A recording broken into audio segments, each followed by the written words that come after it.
তো চলো আস্তে আস্তে ভেতরে ঢুকি। ভেতরে যদি কিছু চেঞ্জেস আমি দেখতে পাই সেটাও তোমাদের সঙ্গে শেয়ার করব।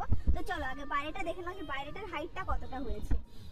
দেখো বাইরে থেকে জাস্ট এক ঝলক যদি তোমাদের দেখায়, বেশ হাইটের কিন্তু হয়ে গেছে, বুঝতেই পারছো। পাশের গুলো তো অলরেডি কমপ্লিট, শুধুমাত্র উপরে যে চূড়াটা সেইটুকুই বাকি। আর মাঝখানেরটাও দেখতেই পাচ্ছ অনেকটা কিন্তু হাইটের হয়ে গেছে, যদিও এখনো অনেকটাই কাজ বাকি।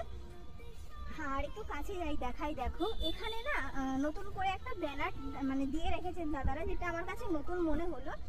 একটু জুম করে দেখাবো। আর তোমরা জানোই যে এখনকার ওয়েদারটা কেমন, প্রত্যেক দিনই বৃষ্টি হচ্ছে, যে কারণে কিন্তু দেখতেই পাচ্ছ মাঠে প্রচুর ঘাস হয়ে গেছে। দাদাদের নিশ্চয়ই কাজ করতেও অনেক সমস্যা হচ্ছে। তো চলো এবার আস্তে আস্তে ভেতরে ঢুকি, ভেতরটা তোমাদের সঙ্গে শেয়ার করে যে ভেতরে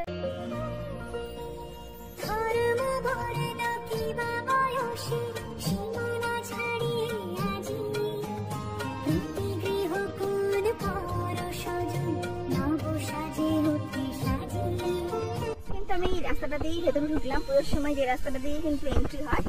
আর সামনেটায় যেটুকু কাজ তোমরা দেখলে অনেকটাই কাজ এনারা এগিয়েছেন, কিন্তু ভেতরের পোর্শনটা দেখো, ভেতরটা যেমন ছিল সেরকম ভাবেই কিন্তু এখনো আছে। কারণ কি বলতো, এনারা বাইরের স্ট্রাকচারটা আপাতত মোটামুটি কমপ্লিট করার চেষ্টা করছেন খুব তাড়াতাড়ি, কারণ বুঝতেই পারছো বর্ষার সময়।